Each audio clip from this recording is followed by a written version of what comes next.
Allah. Sehingga mereka menagih, ya Rasulullah, ada ibadah yang lain tidak? Sholat kan sudah kita kerjakan. Bayangkan. Ya Rasul, ada perintah yang baru tidak? Gitu. Bayangkan. Kita bisa merasakan bagaimana kadar keimanan para sahabat itu. Mereka menagih pengen ibadah. Sholat sudah ya Rasulullah, ada ibadah yang lain tidak? Gitu mereka menagih. Allah, zat yang maha benar, kemudian menjawab itu semuanya. Pada 183 surah kedua. Ya ayyuhalladzina amanu kutiba alaikumusiyam kama kutiba alal ladzina min qablikum la'allakum tattaqun. Hai orang-orang yang beriman. Masya Allah. Ini sapaan kelembutan secara khusus. Menggunakan ya nida di depannya. Ya ayyuhalladzina amanu. Dikhususkan yang disapa hanya yang beriman saja. Ayat yang diawali dengan kalimat seperti ini termasuk dalam golongan ayat-ayat Madaniyah. Ayat-ayat Al-Quran yang turunnya setelah Nabi Muhammad hijrah ke Madinah.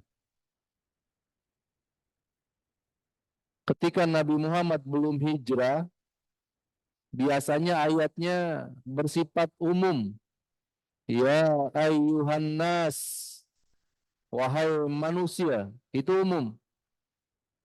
Ya bani Adam, wahai anak cucu Adam, itu umum. Tapi ketika sudah hijrah, muncul ayat-ayat yang dikhususkan dengan sapaan kelembutannya Allah.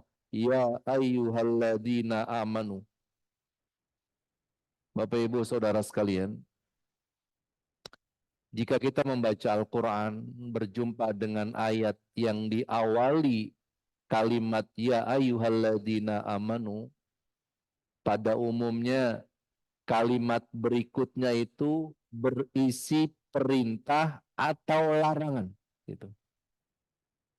Jadi jika Allah menyatakan orang yang beriman, nanti berikutnya kalimatnya, jika bukan perintah isinya, maka larangan.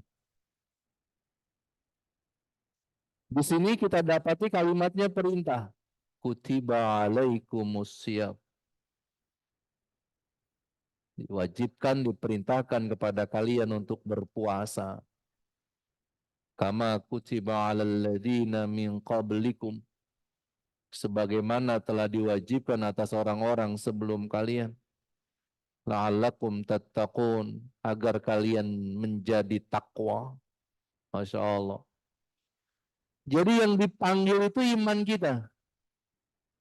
Ya ayyuhalladzina amanu. Yang dipanggil iman kita untuk melaksanakan puasa. Ini panggilannya bukan panggilan jasad. Bukan perut. Yang dipanggil itu keimanan. Keimanan itu tasdiqu biqalb. Yang diyakini di dalam kalbu kita. Yang ketika diamalkan menjadi sebuah ketakwaan. Yang Rasul menyebutkan at-taqwa hahuna wa yusiru ila sadruhu thalatha marrah. Takwa itu di sini. At-taqwa hahuna. Takwa itu di sini. At-taqwa hahuna. Takwa itu di sini. Nabi menunjuk dadanya sampai 3 kali. Thalatha marrah. Takwa itu di sini. Takwa itu di sini. Takwa itu di sini. Jadi ketika ayat perintah puasa ini turun, yang dipanggil itu iman kita. Sehingga hadis-hadis tentang puasa selalu orientasinya pada keimanan. Oke, kita bisa lihat yang saya nukilkan. Yang pertama misalnya sebuah hadis dari sahabat Abu Hurairah radhiyallahu an yang nomor 7 diriwayatkan oleh Imam Bukhari Muslim. Man shoma Ramadhana imanan wahtisaban ghufira lahu ma taqaddama min dzambi. Siapa yang berpuasa Ramadan imanan, atas dasar iman, coba. Nanti ujungnya ghufira lahu ma taqaddama min dzambi. Allah akan ampuni dosa-dosamu yang telah lalu. Kemudian ketika malam harinya kita melakukan qiyamul lail, kalimatnya juga sama. Man qama ramadhana imanan wahtisaban. Siapa yang melaksanakan qiyam ini ibadah malam di bulan Ramadan, imanan dengan iman. Nah ini dia. Jadi orientasinya adalah iman. Yang dipanggil itu iman. Sehingga puasa ini ibadah yang tidak bisa diketahui oleh siapapun. Dia bukan ibadah ritual. Ritual itu ada bacaan, ada gerakan. Itu namanya ritual. Orang membaca sesuatu ketika dia sedang duduk berzikir, itu namanya ritual. Atau dia melakukan gerakan sesuatu, itu namanya ritual. Sholat misalnya, ada bacaan, ada gerakan. Orang membaca Al-Quran, ada bacanya. Kelihatan dia sedang baca Quran, kelihatan dia sedang sholat. Orang sedang tawaf, ada gerakannya, berputar-putar mengelilingi Ka'bah. Itu gerakannya ada. Itu ritual. Orang sa'i dari Safa dan Marwah, ada gerakannya, dia sedang sa'i. Tapi puasa, tidak ada ucapan dan tidak ada gerakan. Sehingga hadis qudsinya menyampaikan kullu amal ibni adam lahu illa siyam atau illa saum. Tiap-tiap amal-amal anak Adam itu kembali kepada diri mereka masing-masing. Kullu amal ibni adam lahu. Tiap amal anak Adam ya untuk dirinya. Apa saja. Kita beribadah, kita beramal soleh, apa saja itu buat diri kita. Illa siyam atau illa saum, kecuali puasa. Fa innahu li, puasa itu untukku, kata Allah. Wa anna ajzi bih, yada'u ta'amahu wa syarabahu wa syahwatahu min ajli. Aku akan berikan ganti kepada kalian. Disinilah kita mengetahui puasa itu bukan urusan perut, Pak. Tapi urusannya keimanan. Misalnya siang hari yang sedang terik, ada seorang pekerja kasar di tengah terik matahari, di tengah hari tidak ada pohon, tidak ada tempat dia berteduh, dalam keadaan panas yang sangat hebat, dia tetap gagas sekali dalam kerjanya. Kemudian kita mengklaim, tuh orang kayaknya nggak puasa deh, kayaknya gagah banget. Belum tentu, Pak. Belum tentu. Atau sebaliknya, ada seorang remaja loyo gitu, lemes gitu, sering meludah gitu. Kemudian kita klaim, tuh anak kayaknya nggak lagi puasa deh. Lemes banget itu. Belum tentu. Dia nggak kelihatan. Ini urusannya pribadi kita dengan Allah banget itu. Fa'innahu li, puasa kamu untukku, kata Allah. Aku berikan ganti secara khusus. Ini yang dibutuhkan. Kalau puasanya masih puasa perut, ya ini yang dikenal dengan istilah puasanya awam. Puasanya orang-orang awam. Puasanya perut, nahan lapar, nahan haus. Bukan di situ hakikat dari puasa. Tetapi dia sedang menghadirkan sifat-sifat Allah dengan keimanan terhadap dirinya. Bukankah Allah tidak pernah makan? Bukankah Allah tidak minum? Bukankah Allah tidak memiliki pasangan? Kita hadirkan sifat-sifat itu sehingga muncul kedekatan kita kepada Rabb-Nya.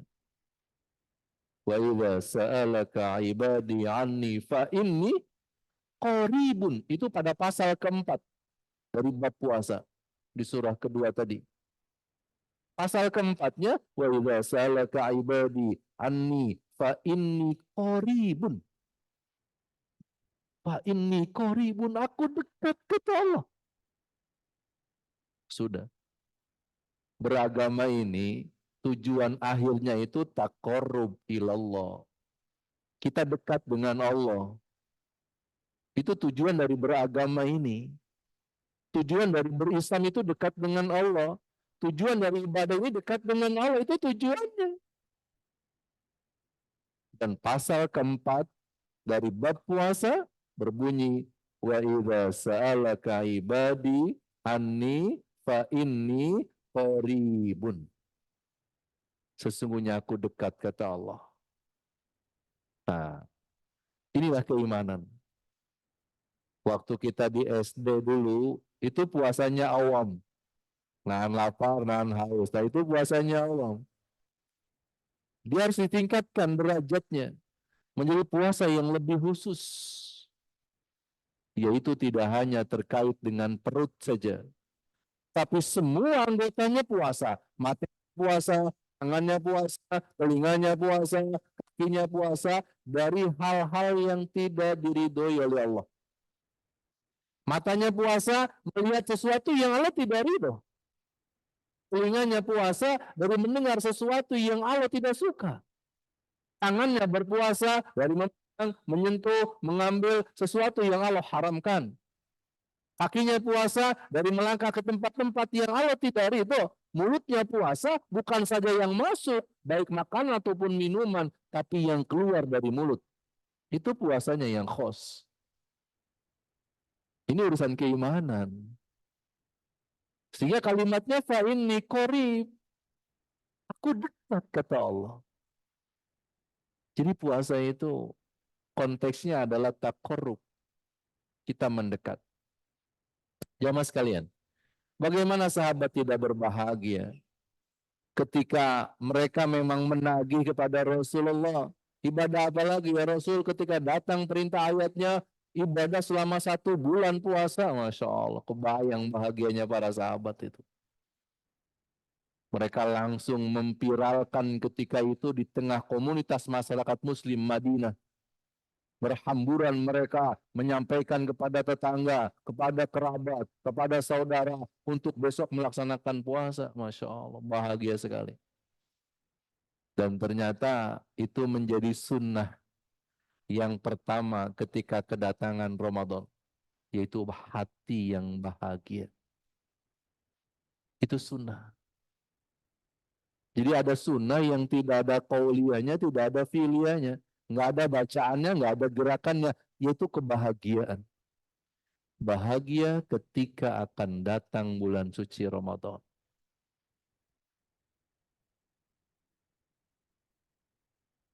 Berakhirnya Ramadan menjadi sebuah kesedihan, bahkan kedukaan pada kolbu-kolbunya para sahabat Nabi.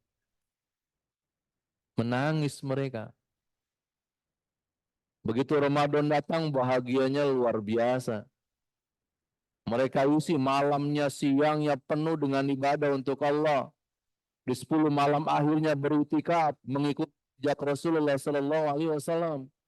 Betapa hebat kebahagiaan mereka dan dibuktikan dengan ibadah terbaik di Ramadan. Ketika hari terakhir, Ramadannya mau berakhir, kita lihat perhatian para sahabat. Ini maghrib terakhir.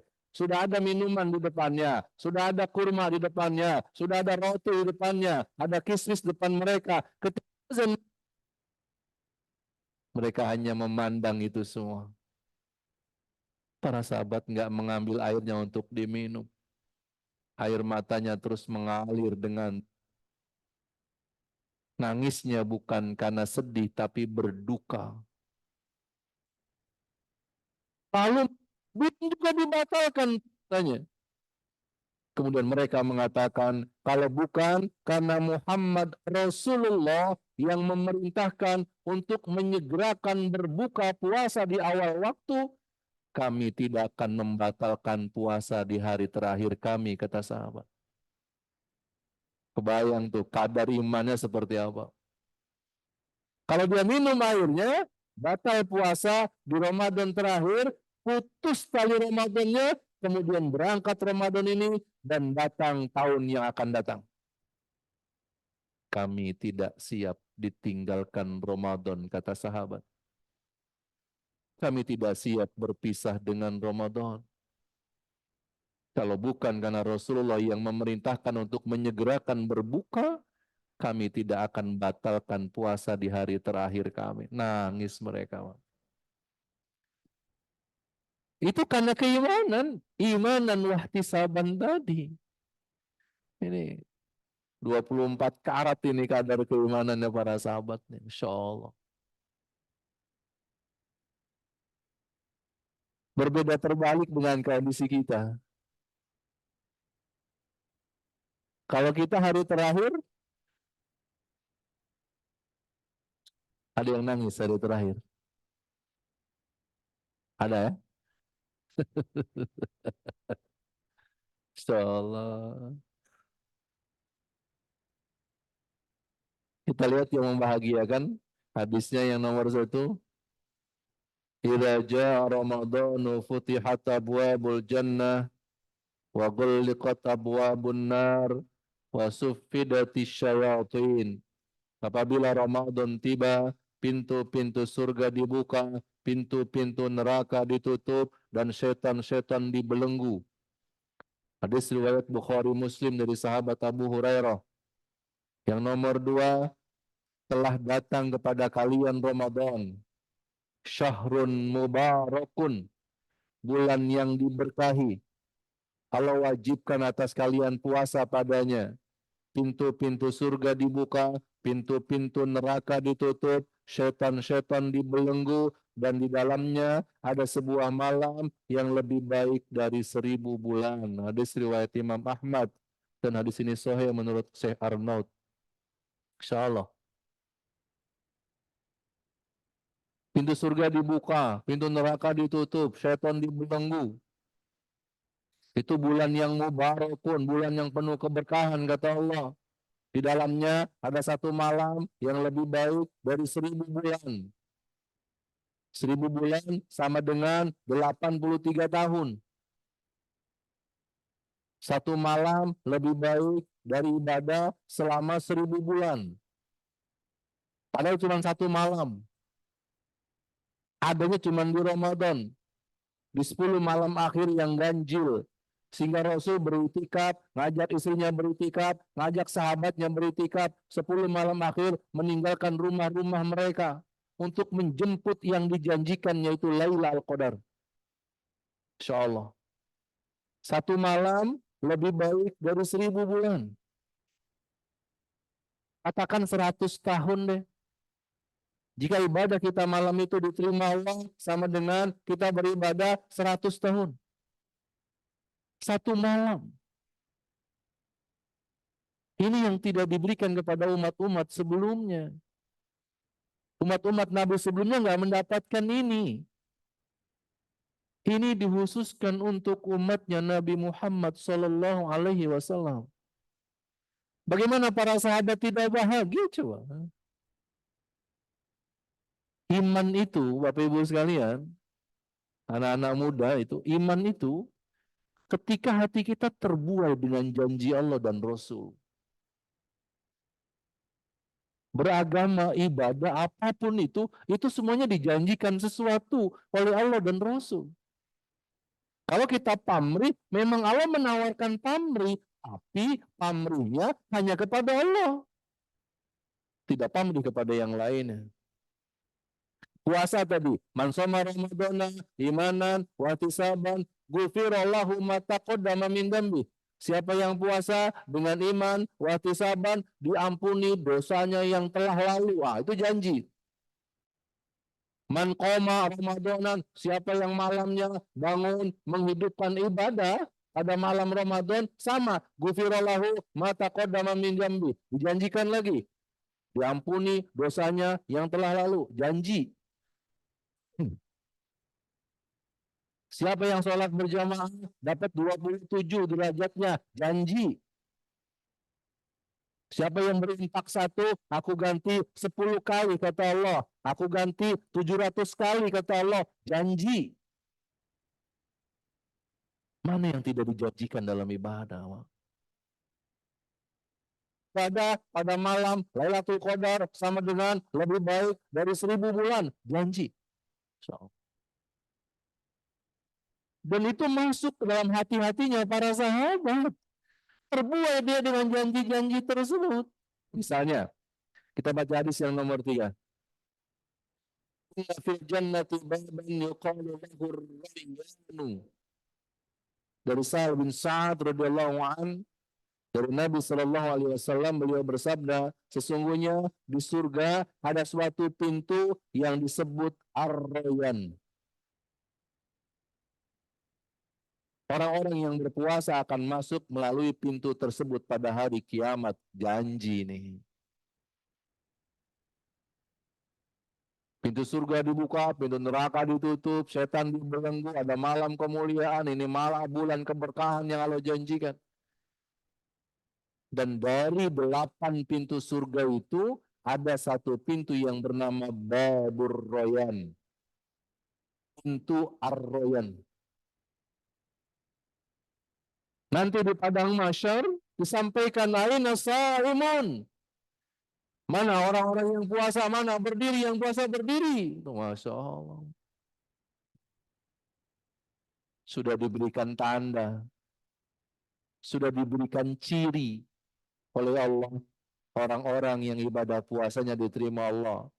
Disapa, dipanggil nanti aina saimun. Di mana orang-orang yang berpuasa berdiri semuanya. Fayakumuna la yadkhulu minhu ahadun ghairuhum fa idza dakhulu ughliqa falam yadkhul minhu ahad. Mereka pun berdiri, selain mereka tidak akan ada yang masuk. Dan jika orang yang berpuasa tersebut telah memasuki pintu Ar-Rayyan, maka akan tertutup dan setelah itu tidak akan ada lagi yang memasukinya. Hadis riwayat Bukhari Muslim. Masya Allah, istimewa sekali itu. Pintunya ada 8 surga itu. Ada pintu sholat, ada pintu sedekah, ada pintu jihad, ada pintu Ar-Rayyan tadi, ada pintu haji, ada pintu tawakal, ada pintu kaziminal ghaiza wal afina 'anil nas, ada pintu zikir, ada pintu ilmu. 8 pintu. Kira-kira amalan mana yang kita siapkan untuk masuk dari salah satu pintu itu? Atau adakah manusia yang kemudian masuk dari semua pintu? Ada. Rasulullah menyampaikan dalam hadisnya, 8 pintu surga nanti di hari kiamat semuanya memanggil-manggil Abu Bakar Siddiq. Abu Bakar salah satu orang yang dirindukan oleh 8 pintu surga itu. Kira-kira kita dari pintu mana nih? Pintu salat? Gimana salat kita? Pintu sedekah? Bagaimana sedekah kita? Sudah bisa membuka pintu itu atau belum? Pintu jihad? Atau pintu puasa tadi Ar-Rayyan? Pintu haji? Pintu tawakal?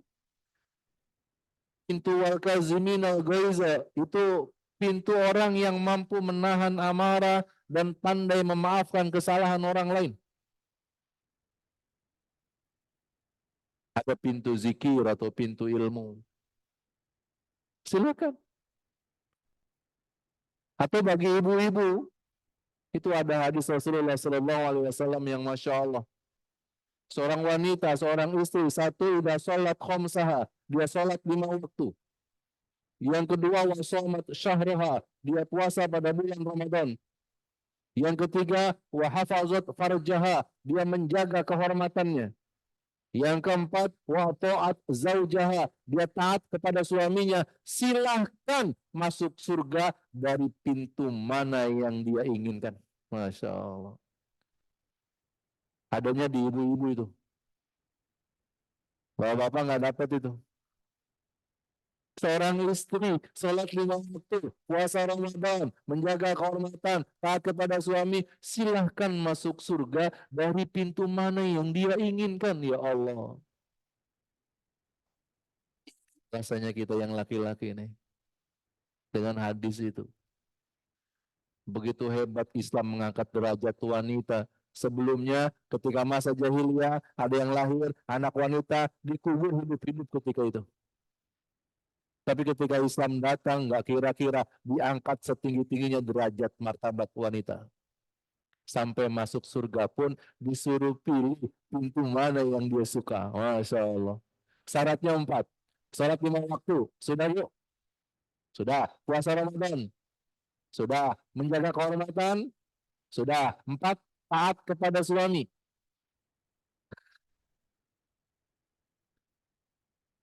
Ya, Masya Allah ini. Bab ini punya satu namanya Ar-Rayyan. Pintu yang dimasuki oleh orang-orang yang puasanya diterima Allah Subhanahu wa taala. Ini yang membuat kebahagiaan. Dan poin ini yang kemudian memuncak kebahagiaannya di hati sahabat Rasulullah Sallallahu Alaihi Wasallam. Kita baca hadis yang nomor 9. Man shoma yawman fi sabilillahi ba'adallahu wajhah anin nar sab'ina kharifan.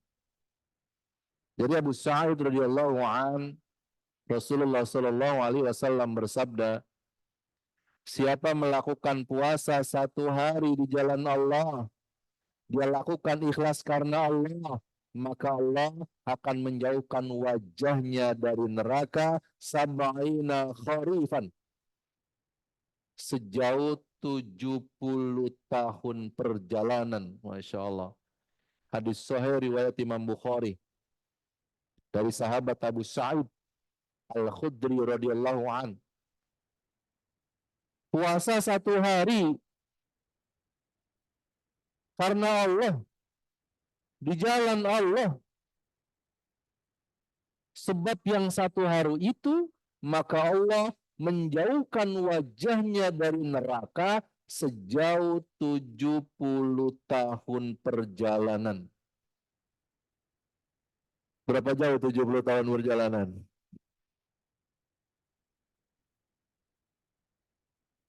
Kalau kita jalan pagi, ya, jalan pagi santai berolahraga, tidak lari, jalan santai, maka dalam 1 jam rata-rata ditempuh jarak 5 kilometer. Itu hasil penelitiannya. Kita jalan santai pagi hari, 1 jam itu bisa mencapai 5 kilo. Kali 24 jam sehari, kali sebulan, kali setahun, kali 70 tahun. Saya sudah menghitung itu. Jaraknya dari bumi kita ke bulan, balik lagi, balik lagi, balik lagi, balik lagi, balik lagi, sampai 8. Itu jarak 70 tahun perjalanan. 8 bolak-balik ke bulan. Gimana kalau sebulan puasa kita? Masya Allah.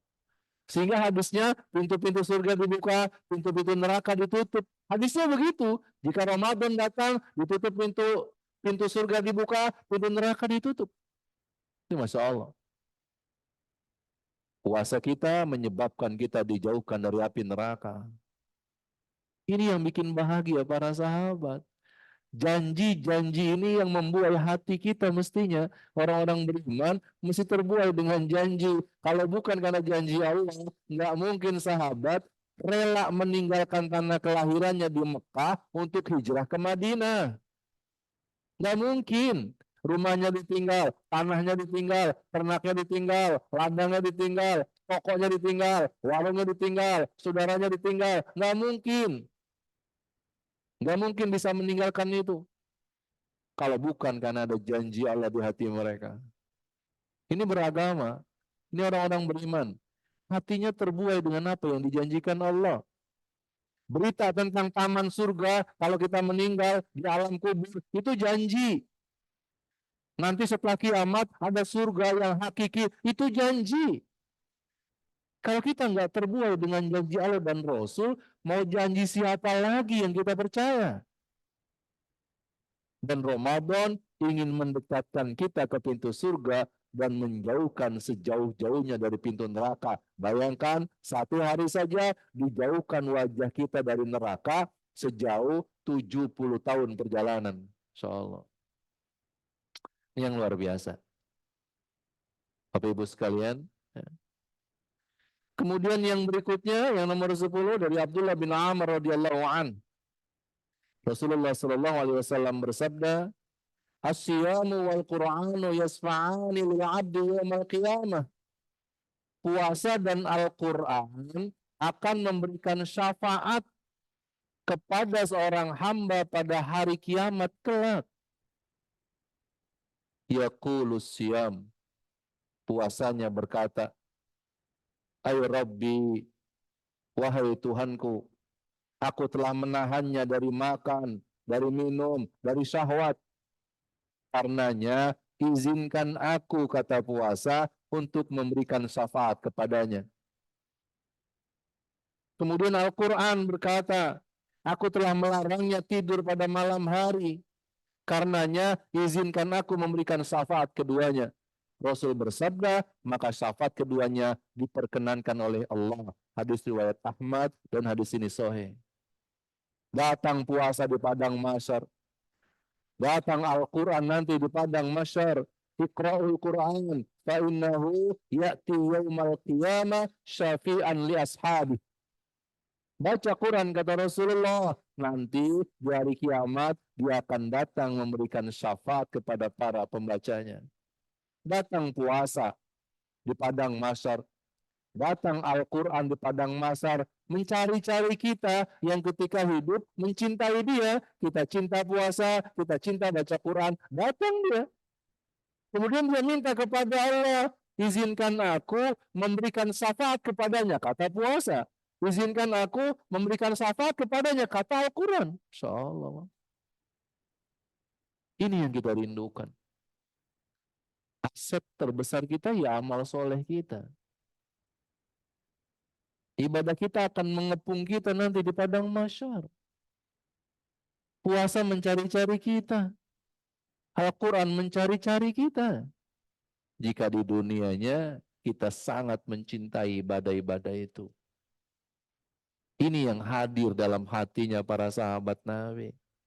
Sehingga kebahagiaan mereka tak terukir itu. Ketika kedatangan bulan suci Ramadan, dibuktikan mereka melakukan ibadah-ibadah terbaik di dalamnya. Ini akhir dari sebuah perjalanan. Ijaa rabbahu biqalbin salim. Kita datang nanti menghadap Allah biqalbin salim. Dengan hati yang bersih. Dengan hati yang selamat.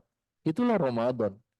Siangnya kita dibakar dosa-dosanya, malamnya dibakar dosa-dosanya. Al-Quran, masjid menghadirkan sebuah ketentraman kolbu. Jadi urusan jiwa, urusan hati, kalau mau tenang, obatnya yaitu baca Quran, masuk masjid. Baca Quran, masuk masjid. Baca Quran, masuk masjid. Gimana Ramadan tidak bahagia orang coba? Baca Qurannya meningkat, datang ke masjidnya juga meningkat. Itu Ramadan. Suka atau tidak suka, sadar atau tidak sadar, kita terbawa aroma Ramadan. Yang biasa subuhnya nggak ke masjid subuhnya. Yang biasa isyanya nggak ke masjid isyanya, coba. Obat ketenangan itu membaca Al-Quran dan masuk masjid. Dan itu dihadirkan di Ramadan. Yang terakhir, ketika Allah menjanjikan waktu yang super istimewa, yaitu sepertiga malam yang akhir. Selalu disampaikan oleh Rasulullah dalam banyak hadisnya, sepertiga malam yang akhir. Waktu yang sangat istimewa untuk beribadah kepada Allah. as-sabirina was-sadiqina wal-qanitina wal-mustaghfirina bil ashar wal-munfiqina wal-mustaghfirina bil ashar wal-mustaghfirina bil ashar, dan orang-orang yang banyak istighfar di waktu ashar. Surah ketiga Ali Imran ayat 17. Orang-orang yang banyak istighfar di waktu ashar. Waktu ashar itu waktu sahur. Menitnya 20 sampai 30 menit sebelum azan subuh. Itu yang disebut waktu ashar. Amalan terbaik di situ adalah istighfar. Di surah Al-Zariyat, ayat yang senada Allah sampaikan, wabil ashari hum yastaghfirun. Di Ali Imran tadi, wal mustaghfirina bil ashar. Kalau di Azariyatnya, wabil ashari hum yastaghfirun. Dan di waktu ashar, di waktu sahur, mereka banyak istighfar.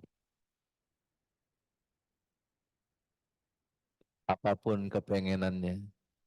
Anak muda, apapun keinginannya, apapun hajatnya, proposalnya istighfar.